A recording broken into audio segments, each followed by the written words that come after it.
I'm Nelson here for this weekly podcast. Now, if you haven't figured it out already, I am a nature and a science filmmaker. I like to go to wild places, but those wild places happen to be shrinking in a large part due to the human population getting bigger and bigger. So when are we going to run out of space? If, and, or when? The world's population. Now, to understand this question, you have to understand a couple of things. First, you have to understand how populations change over time.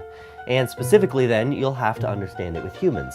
But before we get into humans, which can be kind of a difficult topic to talk about, let's talk about something a little easier to grasp, something I studied, fish. So this is my fish tank. Now, I constructed this whole tank about 2 years ago with these guppies in mind. Now, when I started, I only had 2 guppies. And those 2 guppies had about 6 babies, so it turned into 8 guppies, which means it quadrupled its population. In 6 months, those babies grow up to a point where they can start reproducing. And that means it quadruples again. In 6 months, it'll quadruple again. And so that brings us to where we are right now. And there's a lot of guppies in the tank and they're starting to fill it up. So what do we do? Well, I have to worry about the health and happiness of my guppies.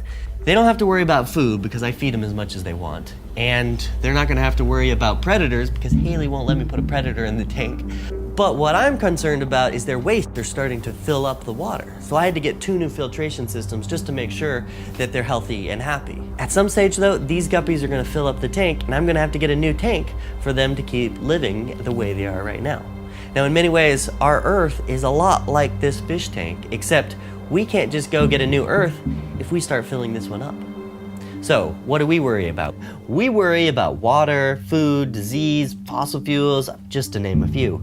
Now, we are at the stage where we can step back, look at the big picture, think about where we've been and where we're going. Turns out about a month ago, Jonas's grandfather turned 100 years old. Unfortunately, he passed away this week, and so this video is a little bit of a tribute to him. We also found out this week that Haley and I are having a new baby.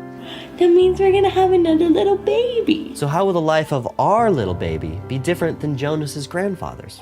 Well, let's see. In 1913, when he was born, we had yet to pass 2 billion people in the world. We hit 2 billion only in 1927, then 3 billion in 1960, 4 billion in 1975, 5 billion in 1987, 6 billion in 1999, and 7 billion in 2011. And by the time our little youngster reaches 12 years old, there'll be 8 billion people on Earth. Now the thing we have to figure out is what is the population going to be when our kids reach 100 years old? Turns out the United Nations have some predictions and their curves look like this. The high estimate passes 16 billion and the low tops out at 8 billion. But the question is, when will we run out of space? I couldn't answer it though, and nobody else seems to know either. You see, the best book on the subject, How Many People Can Earth Support, doesn't answer it, nor does it give a guess. So I don't feel so bad leaving you hanging. So what are your thoughts on human population growth?